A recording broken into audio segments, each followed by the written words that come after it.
はい、では運転席周りですね、紹介していきます。まずドア、運転席側なんですけど、この社外品のパーツで肘掛けですね。で、あとはこの簡単なゴミ箱、これを入れています。はい、では実際に乗り込んでみたいと思います。このハイエースは車高が高いので、よいしょ、取っ手が大事ですね。ドアの閉める音はこんな感じです。はい。では運転席周りですね、ご紹介していきます。まず右手側のここですね、エアコンの吹き出し口のところに、これも土屋ヤックさんかなの、コースターですね、これを置いています。基本ペットボトルとか飲み物はドリンク系全部ここに入れてる感じですね。さっと右手で取りやすい位置なので非常に重宝してます。はい。では次にこの奥に見えているのが、これサイドモニターですね。これサイドミラーの、視覚の部分を補ってくれるモニターになっています。かなりですね、視覚の範囲が、私の感覚的なものかもしれないんですけど、あるので、これを、補うためにエビアイというサイドモニターを、入れています。これ左側にもついてます。で、特に左折の時ですかね、やっぱり車体が大きいので、左折する時、歩行者のところ気をつけて見てるといったところですね。はい。サイドモニターはそんな感じですね。で、あとここは、Apple マークあるので、わかるかと思うんですけど、これエアタグですね。で、わざとわかりやすいところにエアタグつけました。防犯っていう、意味が当然あるんですけど、どの場所にキャンピングカーがあるのかっていうのが、家族で、分かるようにしたいと思っていたので、取り付けています。はい。で、あとはこのハンドルの上のダッシュボードのところにエアモニというものを置いています。これ空気圧を測るモニターですね。これ結構大事で、タイヤの空気圧は常に意識して、適正な値の範囲内になっているかっていうのは、見てます。これを結構チェックを怠ると、タイヤのバーストだったりとか、タイヤ周りのトラブルにつながってしまうので、タイヤ周りの部分は意識的にちょっとチェックを、常にしていきたいと思って結構、いい値段をしたんですが、エアモニターこれを入れることでタイヤの空気圧を測ることができています。はい。で、この奥がメーター関係ですね。いろいろついてます。で、実際ちょっとエンジンかけてみますね。や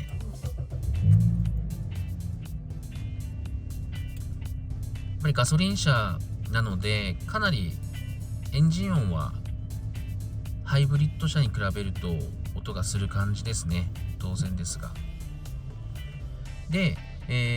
これが7型からなのかわからないんですが、右側に、電子パネルがついていて、で、ここでこのハンドルの右側にあるカーソルですね。ここで画面を奥見ていただくとわかるんですけど、切り替えることができるといった形になってますね。基本的には私の場合、ここ燃費を出している状態です。で、真ん中のところですね、これが普通に速度のメーターと、ガソリンのどのぐらい入っているかというところ、あと普通のタコメーターというところですね。はい。あとこの手前についてるマイクが、これがナビにつながっているやつなのかな。音声ガイダンスとかで、ナビの設定とかいろいろ調べてもらったりできるので、これも結構便利ですね。はい。で、あとハンドル自体ですね。ハンドル自体はそんなに大きくないです。で、ここにシフトノブつけてます。やっぱり車体が大きいので、右折左折曲がるときに結構ハンドル切るんですよね。こうぐるっと。そうするとやっぱり疲れてしまうので、バスの運転、トラックの運転みたいな形ですけど、シフトノブ使うことでもう片手で回せます。で、取り付けもすごい簡単なので、肌に重宝している感じです。はい、あと奥についているリボットのオートクルーズコントローラーですね。これも、社外で、車屋さんで取り付けてもらいました。これ高速乗るときに速度を一定に保ってくれるというものなんですけど、もうこれは、必須ですね。特にキャンピングカーだと長距離運転するので、常にアクセル力入れて速度を維持するっていうのが相当な、疲労につながるので、これはもうマストとして導入しました。で、これ1点注意がありまして、レーダークルーズコントロールみたいな、ものを乗用車で乗っている方は、わかると思うんですけど、これ車間距離に応じて速度を減速したりする機能はないです。なので、あくまで速度維持という機能のみになりますので、ここは注意しておかないといけないんですね。あとはそのレーンを外れる場合に自動的にハンドルを戻すといった機能も当然ながらないので、最近の、新しい車のレーダークルーズコントロールに慣れている方は、注意が必要です。はい。あとシフトノブですね。純正のものからかなり変えてます。こんなに長いものを、買うつもりはなかったんですけど、Amazon で、注文したらかなり思ったより長いものが届いたんですが、意外とですね、このレカロのシートのこの肘掛けの部分に手を置いて、手がちょうど届く範囲なので、そういう意味では意外と、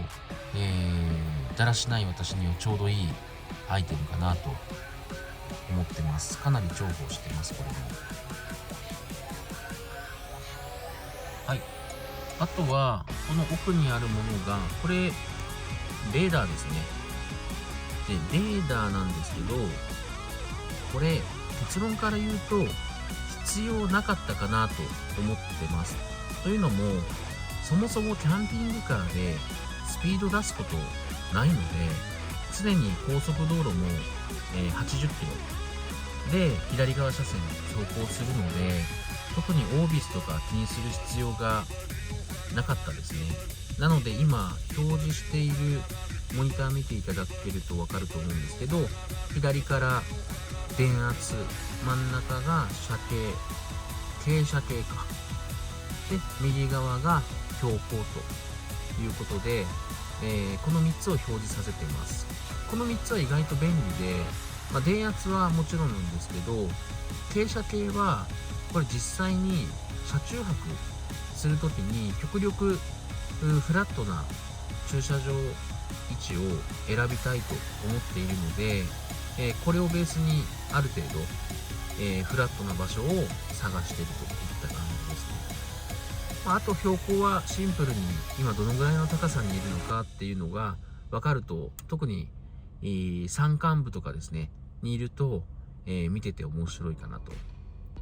いうものですね。費用対効果は正直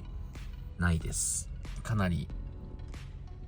贅沢な使い方をしているという感じですね。はい。で、あと、このビューっていうボタンがあるんですけど、これを押すとですね、このナビのところを画面見ていただくと、はい。こういった形で、パノラミックビューモニターが左側に表示されて、で、右側が今、前かなを表示させてます。で、これもう一回ボタンを押すと、サイドですね。で、もう一回押すと消えるといった状態になってます。なので、これ意外と使うシーンがあってですね、これが今、普通に駐車場に止まってるので、フロントガラスとか、あとサイド、普通にシェードつけてない状態なんですけど、車中泊するときにシェードつけた状態で、例えば外に出たいですとか、外の状況を知りたいですっていうときに、このボタンを押すと、この上からどういう状況かっていうのと、あと前、サイド、これが確認できるので、かなり便利ですね。これは特にイベントで駐車場行った時に、やっぱり駐車場が結構出入り激しい時によく使う機能かなっていう感じです。はい。あと、ナビですね。これはアルパインの11インチの、ナビをつけてます。結構ビッグなモニターですね。なので、場所とかナビ表示させるときはかなり使い勝手がいい、分かりやすい感じですね。ただ、1点、このタッチがですね、反応しづらいという状態なので、ちょっとそこが不満かなというところと、あと、実際にですね、知らない土地に行くときにナビ使うんですけど、最新の地図の状態に更新しても Google マップよりも情報が古いです。なので正直ナビの精度は微妙かなっていうところですね。なので私の場合だと、このアルパインのナビと別に Google マップでもナビを起動させて、両方見ながら最適な道を選ぶといった形で工夫してます。はい、あとこの、下にここには Amazon の Fire TV スティックを挿してます。で、今回ここに HDMI オプションで、つけることで、ナビと連動させることができるので、運転席でプライムビデオとか YouTube 見るっていうよりも、後ろの、スペースですかね、サブバッテリー経由するとエンジン消した状態でも、ナビ起動できるので、それを使って Amazon プライムを見てるといった状態ですね。あとは下回りというかナビの下ですね。この辺はエアコンの操作系が一般的なものが揃っているという状態になってます。で、その下に、これどこで買ったのかな、セリアかな、セリアのケーブルの、まとめるやつと、あとコインケースですね。これ上から、は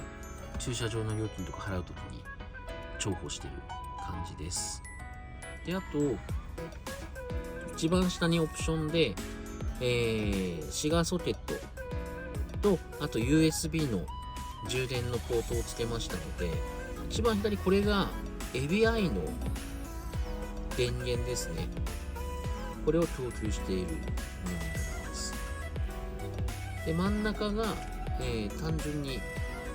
シガーソケットから USB に変換して充電するケーブルをさせるものになってます。一番右が最初から USB-A タイプを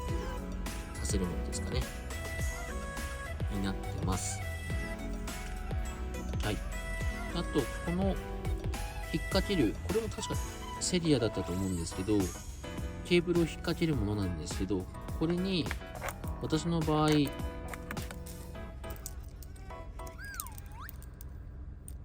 ガソリンですね。ガソリン入れる際の、これ昭和シェルのドライブペイと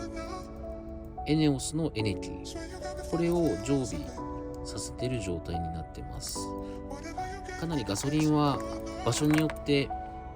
昭和シェルしかなかったり、あと山間部とかはやっぱりエネオスしかなかったりっていう場所が多いので、必ずどちらかは、使えるようにしているという状態です。それ以外はもう現金で払っているといった状態ですね。あとここはコースターなんですけど、も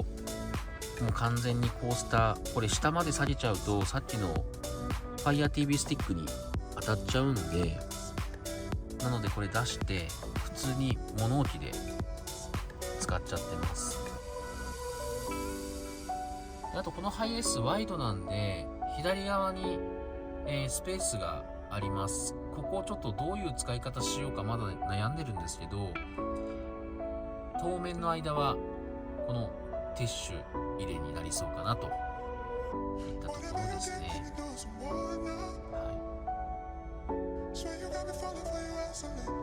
はい。で、あとバックモニターですね。これもアルパインの製品になります。これ契約した時からですね、物自体がちょうど変わってまして、契約した時はこのバックモニターが半分しか後ろ映らないで、もう半分はもう物理的なミラーっていう、すごいなんか使いづらい、バックミラーだったんですけど、ちょうど納車される前にこのバックミラーが、新しくなって、もう綺麗に後ろを1画面で映してくれる、普通の乗用車と同じですね、バックミラーになりましたんで、これは本当に幸運でした。良かったです。これ画面も非常に鮮明で、夜間も綺麗に映るので、全くここは不満はないですね。あと左側、ここに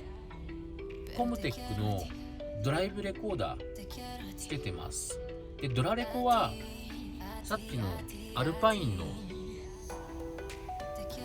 このバックモニターにもついてるんですけど、ただ、ちょっと私が別でドライブレコーダーつけたかったっていうのもあって、コムテックの、これハリアーでも、使ってるんですけど、360度の、カメラをつけてます。で、この右側にちっちゃいカメラあると思うんですけど、これリアカメラなんですね。なんで本当は車の後ろにつけて、バックを映すんですけど、もうキャンピングカーの状態だと後ろに線は這わせられないので取り付けできないんですね。かといって後ろだけのこのカメラ外すともうエラーになって、このドラレコ自体が使えないことが分かったんで、このリアカメラはこの車内を映すことを目的として、前につけることにしました。なので基本的に前の映像はコムテック、あと車内の映像はコムテックで録画をして、後ろのバックの映像ですね、これをアルパインのバックモニターの、これもドラレコの映像なので、SD カードで保存しているといった形になります。あとセンターコンソールですね、これはもう純正です。これトイさんのフラットなものに変えて後ろの行き来をしようかなと考えてはいるんですけど、まずちょっと私の体格だとですね通れないので、奥さんぐらいかなと思ってます。で、奥さんはすでにこの状態で後ろと行き来ができるので、もはやあえてフラットなものにする必要がないかなという状態なので、一旦純正のまま、結構純正も収納とか大して入ってないですけど収納力はあるので、しばらくはこの状態で使ってみて、何か改善ポイントが見つかれば他のものにその時点で変えようかなと思ってます。はい。で、あとはシートですね。シートは助手席ともにレカロシートにしました。私の腰が悪いというところと、あと長時間運転するので、シートは、いいものを選ぼうというところでレカロシートにしてます。で、あとこれヒートシートになっていて、どこだったかな、ここですね。ここにシートヒーター機能がボタンついてます。これを押すとオンになるという感じですね。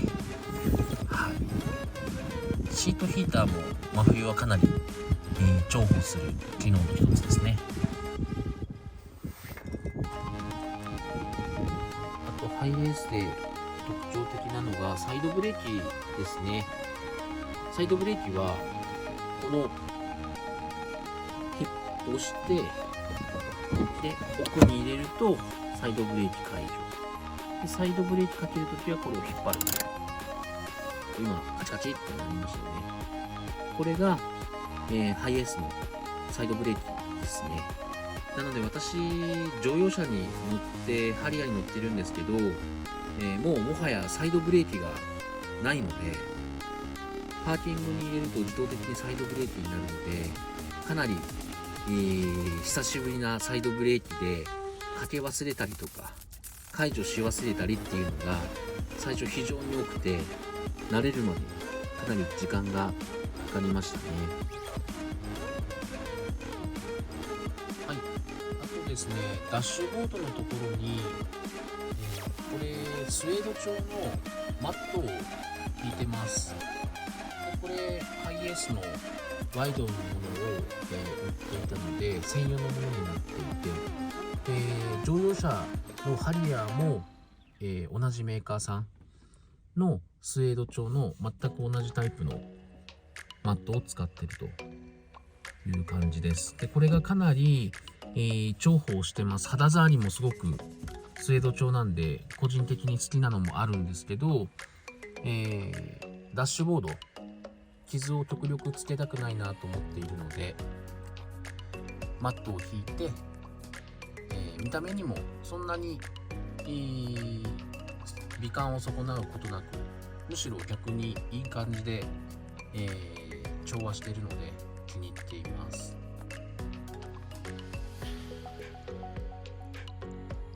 はい。あとこの運転席と後ろのスペースの間にカーテンつけました。これかなりですね満足度高くて、ちょっとしたお出かけの時にこのカーテンがない場合だともう後ろ丸見えなんですね。なのでカーテンつけることで、一切見えないのでこれかなりいいです。で、これ最初ですね、前にカーテンをかけようと思ってたんですけど、